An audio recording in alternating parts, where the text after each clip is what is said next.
Halo teman-teman semua, saya Putri Ayu dari kelompok 11. Hari ini aku mau wawancara salah satu warga Telkom University. Nah, sekarang aku lagi bareng. Ya, mengenalkan, saya Arendra Isa Pratama. Saya sebagai mahasiswa dari Telkom University ini. Lanjut aja ke pertanyaan yang pertama. Menurut kakaknya, seberapa penting untuk mengurangi sampah atau limbah dalam kehidupan sehari-hari? Untuk mengurangi limbah dalam kehidupan sehari-hari tentunya penting ya. Karena kalau misal dibiarkan aja kan pasti bakal kemana-mana gitu, terus bakal nggak nyaman, bau, akhirnya mungkin sekolahnya juga jadi kurang populer, akhirnya kan jadi berdampak buruk ke semua orang tuh, ke mahasiswanya juga, ke dosennya juga, ke rektor-rektornya juga. Jadi pengolahan sampah di setiap harinya itu cukup penting menurut saya. Dan yang pasti ada efeknya juga, dampaknya dalam kesehatan, dan itu merupakan hal yang sangat penting karena kesehatan itu cukup mahal ya. Oke. Buat pertanyaan yang kedua, apakah kakaknya udah menerapkan kebiasaan ramah lingkungan terkait pengelolaan sampah? Bisa diceritain contohnya? Untuk saya sendiri, saya sudah menerapkan di kehidupan sehari-hari personal saya saja sih. Jadi ketika saya menemukan sampah, kadang walaupun itu bukan milik saya, kadang saya tetap ambil, tetap saya taruh ke tempat sampah yang terdekat. Atau misal saya setelah makan apa gitu, terus ada sampahnya, tapi nggak ada tempat sampah gitu, jadi udah saya simpan dulu kan biasanya ada kreseknya tuh, ini saya simpan di kresek dulu, nanti baru mencari tempat sampah agar tidak membuat seenggaknya tidak memperburuk situasi lah. Oke, paham. Menurut kakaknya nih, apa kendala atau kesulitan yang biasanya dihadapi masyarakat kampus dalam menerapkan gaya hidup untuk mengurangi sampah atau limbah? Kalau menurut saya yang sulit itu tuh karena kebiasaan sih. Jadi banyak orang di luar sana yang nggak terbiasa dengan apa ya, dengan pengelolaan sampah yang baik. Kayak kadang udah ada yang terbiasa paling kan sampah kecil sama permen dong dibuang langsung gitu, banyak ini. Atau misal ada sampah yang mungkin agak kotor, ada agak bau gitu, tapi akhirnya dibuang di tempat sampah yang agak umum gitu, akhirnya jadi bau dan jadi kurang nyaman. Karena seharusnya sampah yang seperti itu ada tempatnya sendiri juga, dan juga ada pemilahan juga kan ya. Itu juga kebiasaan yang sulit memisahkan sampah yang organik, anorganik ataupun yang lainnya itu. Dan kemudian selain kebiasaan ada juga ini sih faktor dari kurangnya ajakan dari pihak seperti dosen atau pihak seperti pemerintah untuk mengurangi sampah, karena dampaknya tidak bisa langsung dinikmati atau dilihat oleh warga-warganya sendiri. Oke. Yang pertanyaan yang keempat, menurut kakaknya nih, apa cara yang paling efektif buat ngajak warga sekitar agar lebih peduli dalam meminimalkan sampah? Kalau menurut saya, cara yang paling efektif itu sih memberi sedikit reward atau sedikit hadiah untuk orang-orang yang bisa mengolah atau bisa mengurangi sampah tersebut. Jadi kalau saya ambil contoh itu di Pertamina itu belakangan ini ada tempat untuk menaruh minyak jelantah yang udah nggak terpakai gitu. Kalau misal ditaruh ke Pertamina bakal dikasih hadiah sejumlah uang gitu, nggak banyak, cuman kecil, tapi itu sudah cukup untuk memberi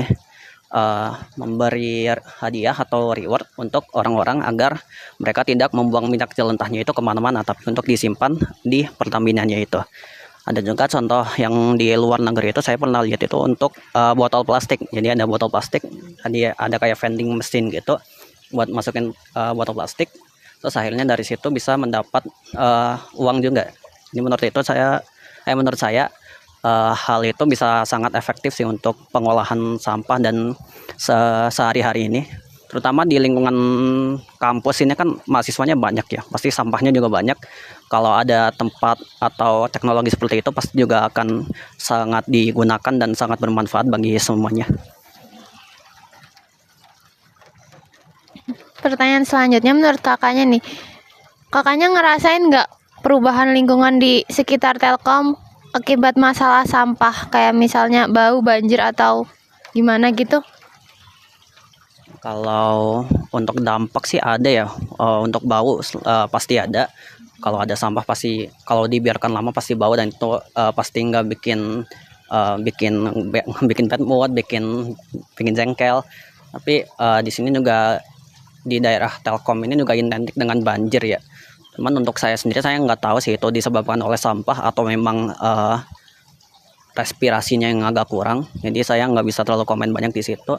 Tapi main concern yang saya punya itu mengenai sampah itu di bau dan letak sampah yang kadang bisa di mana-mana sih. Jadi jadi ada orang yang harus dikerjakan untuk mengumpulkan sampah-sampah tersebut dari tempat yang tidak seharusnya. Tapi kalau untuk di kampus ini sendiri sudah cukup bagus ya. Kalau kita lihat di sekitar kita juga nggak ada sampah yang berserakan, jadi itu sudah cukup bagus. Oke. Menurut apakah kakaknya tuh tahu nggak kalau misalnya di sekitar kampus ini tuh ada pengelolaan sampah? Ada dong. Ini kita di mana nih? Ini greenhouse. Ini beberapa di greenhouse ini tuh ada pengolahan beberapa sampah. Contohnya di belakang itu ada pengolahan sampah organik menjadi kompos. Salah satunya itu dari dari daun pohon yang udah kering, itu dikumpulkan, digiling gitu, akhirnya menjadi kompos. Kemudian ada juga kompos yang diolah oleh Margot, di sebelah sana ada.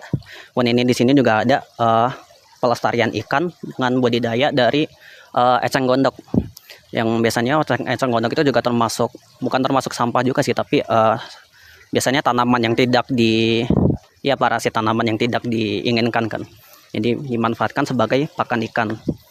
Di greenhouse ini untuk Telkom sudah cukup bagus sih, udah banyak pemanfaatan dan pengolahan sampahnya, jadi saya salut deh. Oke, pertanyaan yang terakhir nih.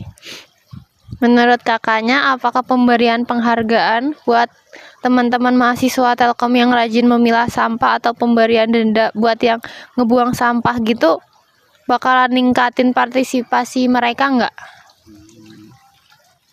Penghargaan ya pasti bakal menaikkan partisipasi ya. Cuman kalau untuk penghargaan itu mungkin sulitnya itu bagaimana tracking siapa orang yang berkontribusi paling banyak gitu. Ini kalau menurut saya penghargaan ini tuh bisa diberikan oleh beberapa organisasi atau UKM gitu yang memiliki kegiatan pengolahan sampah gitu. Atau kita melewati teknologi yang tadi untuk kayak pengolahan sampah yang memberikan reward sendiri gitu. Jadi sekaligus bisa di tracking di dalam aplikasi dan teknologinya itu. Ini bisa terlihat siapa yang paling sering mendonasi sampah atau mengolah sampah tersebut. Jadi menurut saya juga merupakan akan menarik banyak partisipasi dari mahasiswa dan mungkin dari dosen-dosen atau semua orang juga pasti bisa. Terima kasih ya Kak buat jawabannya. Sekian dari wawancara kelompok kami. Terima kasih.